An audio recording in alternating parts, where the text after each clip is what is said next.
स्वागत करता हूँ सभी का हमारे चैनल नवन सिटी पर। और मेरा आज LIC डबल का एग्ज़ाम था, प्री का एग्ज़ाम था मैं अपना। और सेंटर जो था काफ़ी दूर था, 200-250 किलोमीटर दूर। एग्ज़ाम दे के मैं आया, दोपहर को आ गया था और अब मैं ये वीडियो शूट कर रहा हूँ रात के कुछ 9-10 बजे। सबसे पहले मैं बताता हूँ मेरे अटेम्प्ट्स क्या रहे हैं। उसके बाद आते हैं कि डिफ़िकल्टी लेवल क्या हो सकती है और कट ऑफ क्या रह सकती है। उससे पहले बस एक छोटी-सी इन्फॉर्मेशन, मैंने टेलीग्राम ग्रुप क्रिएट किया है जिसका पर्पज़ बस यही है कि आपको मेरा इंटरेक्शन बढ़ सके। तो उसका लिंक आपको नीचे डिस्क्रिप्शन बॉक्स में, कमेंट बॉक्स में मिल जाएगा।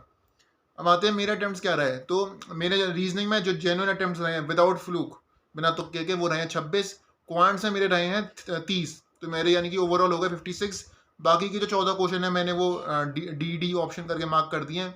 तो ओवरऑल अटेम्प्ट्स मेरे 70 हैं, जिसमें से 56 जेन्युइन अटेम्प्ट्स हैं, 14 फ्लूक्स हैं। और इसके आते हैं कि LOD क्या थी सेक्शंस की। तो सबसे पहले अगर रीजनिंग की मैं अगर बात करूं तो रीजनिंग में मुझे लेवल ऐसा लगा, क्योंकि मैंने जो मेमोरी बेस्ड पेपर थे, 17 फरवरी का जो मेमोरी बेस्ड पेपर हुआ था, प्रीवियस ईयर जो 2019 का था वो भी दिया था। लेकिन मुझे ऐसा लगा कि मेमोरी बेस्ड पेपर से तो लेवल ऑब्वियसली हाई था, रीजनिंग का लेवल भी और क्वांट का लेवल भी। मतलब क्योंकि जो पजल्स थे उनका सिलेक्शन सही करना जरूरी था, उसी तरह क्वांट में भी सेट सिलेक्शन करना, क्वेश्चन सिलेक्शन करना, सही करना जरूरी था। रीजनिंग में मैंने एक पजल में छोड़ के आया हूँ और कुछ मिसलेनियस क्वेश्चंस। मैं जो पजल छोड़ के आया हूँ वो वाला था जिसमें कुछ लोग साउथ देखते हैं, कुछ लोग नॉर्थ देखते हैं। बाकी हम पजल्स करके आए हैं। बाकी सब मतलब ऐसा नहीं तो कोई टॉपिक छोड़ा हुआ हो। सब तरह के क्वेश्चन है, कुछ ना कुछ टाइप आ रखा था। स्लॉक्स के भी आए हुए थे, इनइक्वालिटी वाले भी आए हुए थे, और ये पजल्स वगैरह तो आए हुए थे। पजल्स में भी हर पजल डिफरेंट वैरायटी का था, कोई सेम टाइप का पजल रिपीट नहीं हो रहा था। क्वांट्स की जहाँ तक बात है तो फिर पहले मैं रीजनिंग को बताऊं तो रीजनिंग का लेवल मैं रखूंगा मॉडरेट से थोड़ा ऊपर, यानी कि मॉडरेट से नीचे बिल्कुल नहीं था, मॉडरेट या उससे थोड़ा ऊपर ही था। उसके बाद अगर क्वांट की बात करूं तो फिर उसमें मुझे DI मुझे पर्सनली ईजी लगे। एक DI क्या था कि आपको वो टोटल दिया हुआ था एलिफेंट्स और टाइगर का। एलिफेंट कितने वो परसेंटेज दे रखे थे, 5 अलग लोकेशन पे कुछ इस तरह करके था। तो वो काफ़ी मतलब ईजिली हो जाना चाहिए। और लेकिन रीजनिंग क्वांट्स में एक जो मुझे लगा कि इन्होंने जानबूझ के किया, वो ये किया उन्होंने कि स्टार्टिंग में उन्होंने DI वगैरह बहुत भर दिए। मतलब जो क्वाड्रेटिक क्वेश्चन और सिंप्लीफिकेशन थे ना वो एंड में रख रखे थे। तो मैं मार्क्स फॉर रिव्यू मतलब मैं आगे बढ़ता गया।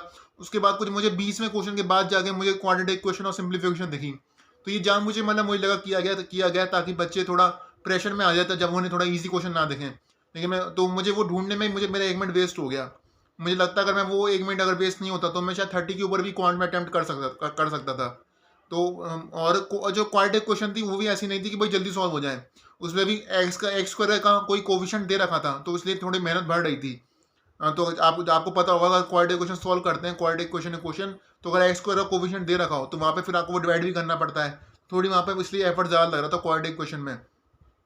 बाकी DI मुझे डुएबल लगे। जो अर्थमेटिक क्वेश्चन भी थे, एज वाले, मिक्सचर वाले, वो भी थोड़े टाइम टेकिंग थे। ऐसा नहीं था कि बहुत जल्दी हो रहे हो, और आगे स्पीड अच्छी है तो आप जल्दी कर सकते हो। तो मैं क्वांट को मैं मॉडरेट रखूंगा, रीजनिंग को मैं थोड़ा मॉडरेट से ऊपर रखूंगा। तो ओवरऑल पेपर का लेवल में रखूंगा मॉडरेट साइड पे। और एक्सपेक्टेड कट ऑफ देखो, जब 2019 में पेपर हुआ था ना तो कट ऑफ मुझे जितना याद आ रहा है 58 कुछ गई थी। और इस बार वैकेंसी भी काफ़ी कम है। आई थिंक 300 ओवरऑल वैकेंसी हैं।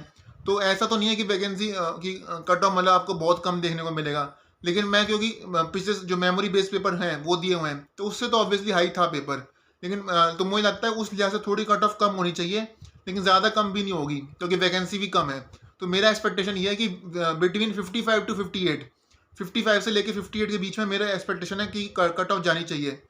और मैं क्या होप कर रहा हूँ कि मैंने आपको जैसे बताया कि 56 मेरे जेन्युइन अटेम्प्ट्स थे, 56 जेन्युइन है। और अगर मान लो उसमें से 2-3 गलत हो गए तो जो मैंने 14 फ्लूक मार्क किए हैं उसमें से अगर कुछ सही हो जाए तो मेरा शायद हो सकता है क्लियर हो जाए, हो सकता है नहीं क्लियर हो।